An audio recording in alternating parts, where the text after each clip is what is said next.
अभी तक हमने इलेक्ट्रिक फील्ड इंटेंसिटी आर्क की वजह से देखा, सेमी सर्कल की वजह से, क्वाड्रेंट, रिंग, रिंग के सेंटर पे, रिंग की एक्सिस पे, डिस्क पे, ठीक है, डिस्क की वजह से। डिस्क को हमने वॉशर बना के देखा इनफाइनाइट शीट की वजह से। इनफाइनाइट शीट में अगर होल कर दिया जाए तो क्या होगा, राइट। अब क्या देखते हैं हम, electric field intensity due to finite wire. Derivation part हम नहीं करेंगे, सीबीएसई में है नहीं और कंपटीशन में पूछता नहीं हमसे कोई। Electric field intensity due to finite wire, finite wire की वजह से इलेक्ट्रिक फील्ड इंटेंसिटी देखते हैं बच्चों। वायर है एक फाइनाइट साइज का,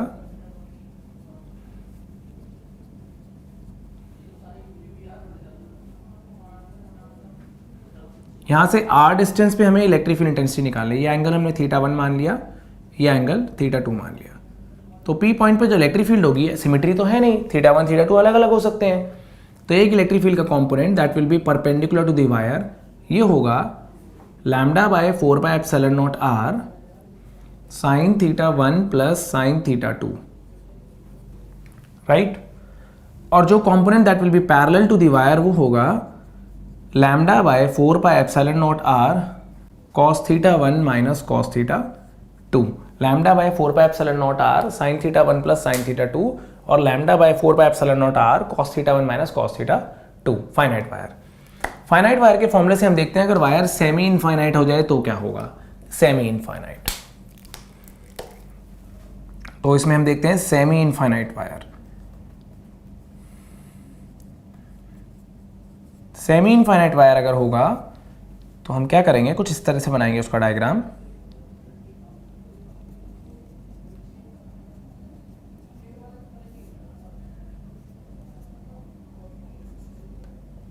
θ1 0 हो गया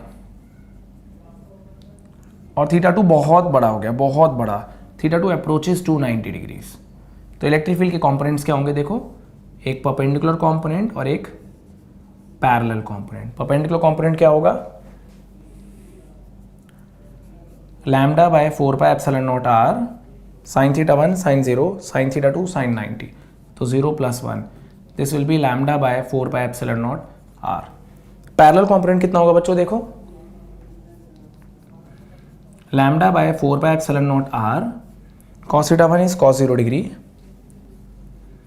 माइनस cos 90 डिग्री, तो आ जाएगा हमारा λ/4πε0 r। दोनों कंपोनेंट्स आ गए हमारे, दोनों सेम है, दोनों का रिजल्टेंट निकाल लेंगे, नेट इलेक्ट्रिक फील्ड आ जाएगी। इसी से अब हम करते हैं अगला semi infinite wire, sorry infinite wire, semi तो कर लिया हमने, इनफाइनाइट वायर, ठीक है। अगर वायर इनफाइनाइट होगा तो क्या होगा,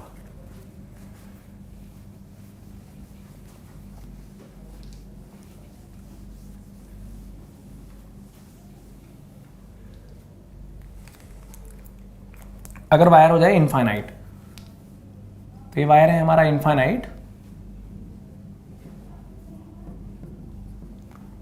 इधर से भी इनफाइनाइट, इधर से भी इनफाइनाइट, r डिस्टेंस पे इलेक्ट्रिक फील्ड निकालनी है P पॉइंट पे। θ1 भी अप्रोचेस टू 90, θ2 भी अप्रोचेस टू 90।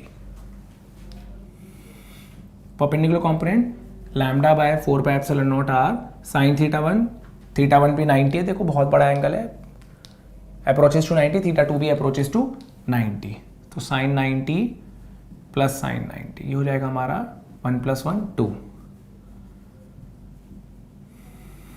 λ/4πε0 r इंटू 2, ये आ जाएगा हमारा λ/2πε0 r, ठीक है।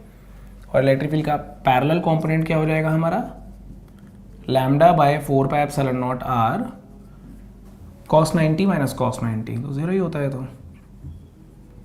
0 आ गया। तो इलेक्ट्रिक फील्ड का सिर्फ और सिर्फ परपेंडिकुलर कंपोनेंट होगा, पैरेलल कंपोनेंट नहीं होगा, इनफाइनाइट वायर की वजह से, ठीक है ना। अब एक दो क्वेश्चन देखते हैं, थोड़े डिफिकल्ट हैं बट अच्छे क्वेश्चन है। Electric field intensity due to combination of wire and arc, straight wire और आर्क का कॉम्बिनेशन करके हम इलेक्ट्रिक फील्ड इंटेंसिटी निकालेंगे।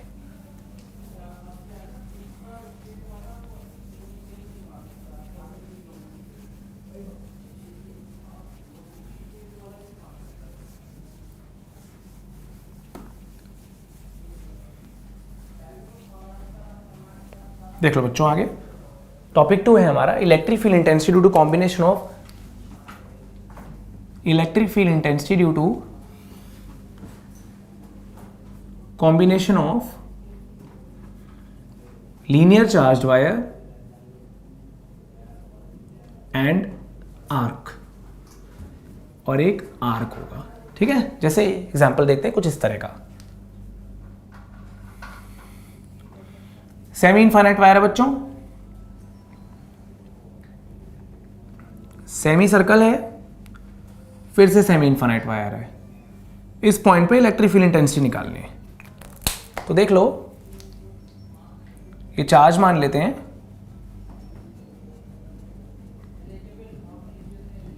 सेमी इनफाइनाइट वायर है,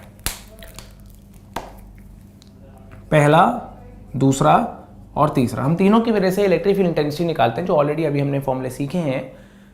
एक एक करके तीनों एलिमेंट्स की वजह से इलेक्ट्रिक फील्ड इंटेंसिटी निकालेंगे और उनके बाद उन इलेक्ट्रिक फील्ड इंटेंसिटीज का वेक्टर सम लेंगे। देखो पहला जो है सेमी इनफाइनाइट वायर है, यहां से r डिस्टेंस पे अभी बताया था परपेंडिकुलर कंपोनेंट पैरेलल कंपोनेंट दोनों आए, lambda by 4 pi epsilon naught r, lambda by 4 pi epsilon naught r पहला, ठीक है। थर्ड वायर की वजह से, सेमी इनफाइनाइट वायर की वजह से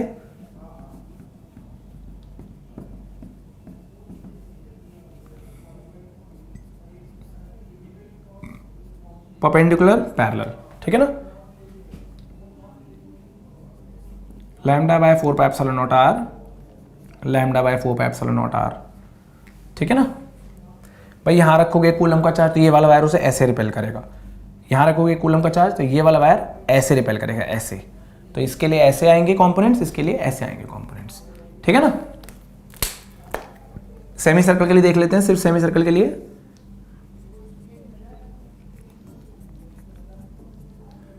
ये होगा, कितना था अभी, 2k lambda by r sine theta, theta कितना है, sine theta by 2, sine 180 by 2। तो क्या कितना आ गया बच्चों, 2k लैम्डा बाय r, क्या गया 2k लैम्डा बाय r, यानी 2 lambda by r into 1 by 4 pi epsilon naught, यानी lambda by 2 pi epsilon naught r। अब देखो ध्यान से, दोनों वायर्स को देखो, ये वाला कंपोनेंट और ये वाला कंपोनेंट कैंसिल, ये वाले ऐड अप हो गए। तो दोनों वायर्स की वजह से ये जो वायर्स के पैरेलल कंपोनेंट्स है, ये वाला और ये वाला दोनों ऐड होके बन गए lambda by 4 pi epsilon naught r plus lambda by 4 pi epsilon naught r, बन गया lambda by 2 pi epsilon naught r। और अगर सिर्फ सेमी सर्कल की वजह से देखेंगे तो सिर्फ सेमी सर्कल की वजह से भी जो कंपोनेंट आएगा वो ये आएगा, that will B lambda by 2 pi epsilon naught r, ठीक है। सारे कैंसिल आउट हो गए, ये और ये भी कैंसिल आउट हो गया। तो नेट इलेक्ट्रिक फील्ड क्या आ गई यहाँ पर, इस पॉइंट पे, वो पॉइंट पे 0। पहले ये वाला और ये वाला कंपोनेंट कैंसिल हुआ, ये वाला ऐड अप हुआ, और जो ये दोनों ऐड अप होकर नेट आया, उसने उसकी इलेक्ट्रिक फील्ड को सेमी सर्कल की इलेक्ट्रिक फील्ड ने कैंसिल आउट कर दिया।